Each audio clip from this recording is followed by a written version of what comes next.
I say all the time that there is now. This is the answer for anything. This is the cure-all, panacea. This is it.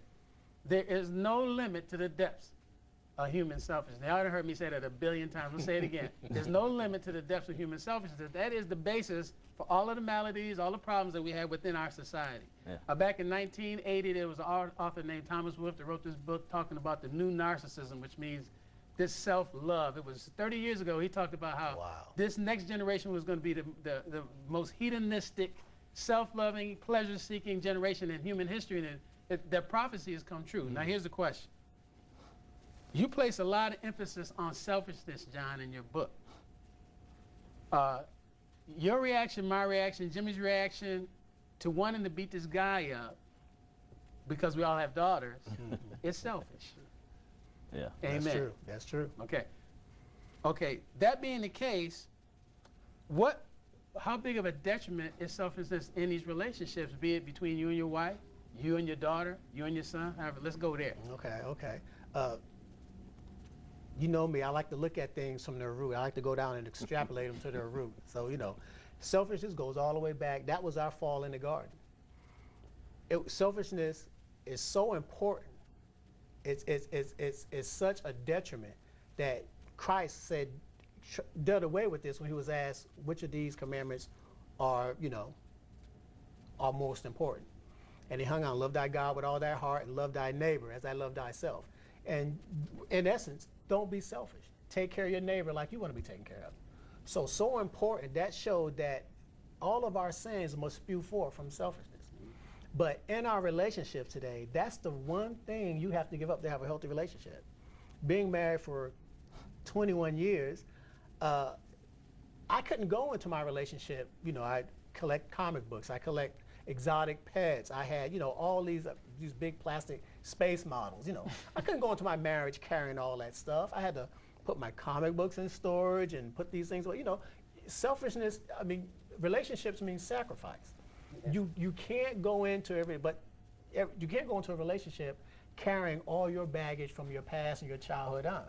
But that's what we want to do today. We go into our relationships holding our stuff, and we're playing a game it's a game of selfishness. It's like, how much can I hold on to? How much can I hold on to? And in doing that, the other partner is going to do the same. So it's only a matter of time before those type of mindsets self-destruct. I think that there's a very interesting concept as it relates to selfishness, which is me first.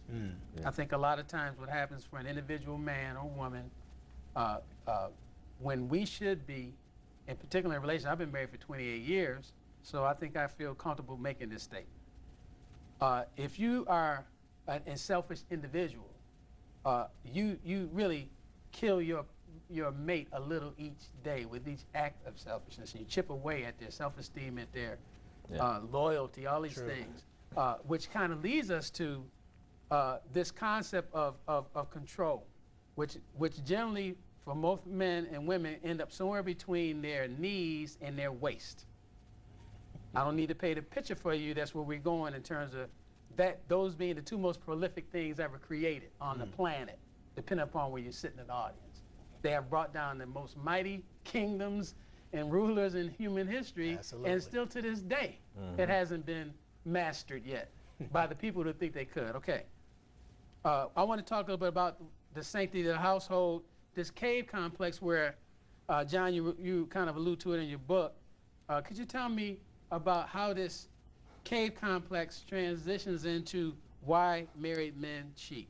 Is that too much for you? No, I don't think that's too much. See what you got now. It's an involved situation. There's a plethora of reasoning and psychosis out there on why men cheat, why professional sports people cheat, why high-powered millionaires cheat. But the most prolific reason I found through research and counseling men and families and individuals is that they're searching for their cave. They're searching for their comfort. See, again, as we go back to our household, and I don't want this to look one-sided as far as relationships with men and women, but I'm a firm believer in that women are more intelligent than men. That's the way they were made. they had to be to take care of their role in the home. Men are providers, you know, and I equate the human roles and relationships with two animals in specific in the book, which is the pride of lions, the family of lions, and birds, sparrows. That cave complex is so important. That's a man's that's his sanctuary. So when a man comes home from work, for example, in the 50s they used to have an actual movie, a little short movie that taught these newlywed women what to do to their husband when they got home. Have their pipe out for them, their slippers, their smoking jacket. It's real. Oh yeah, I've you know, seen set it. them down, you know, In black and white. and the main thing in the movie was to give him at least an hour to unwind from his job. Let me stop you right there, Jimmy. Yes, sir. Your cave. Yes, Describe your cave to me. Describe. What does it Basically, look that's how I want it to be. I have children at home, nonetheless. When I come in, you know, it's daddy. Everybody got something to tell daddy before I even make it in the door. You know, I'll say, give me a minute, give me a minute. Then I'll go sit down for a minute, but that minute shortens up to 30 seconds before they come back daddy to daddy. But it's not as peaceful as I would like it to be. With everything going on in the world, fast-paced world today. Back then when John talking about the smoking jackets, they didn't have all this going on back then. You had an hour to yourself. What do you say to a man? How does a man find his peace in this business? I mean, for me, it's reading, it's writing, it's golf. Yeah, It's, you know,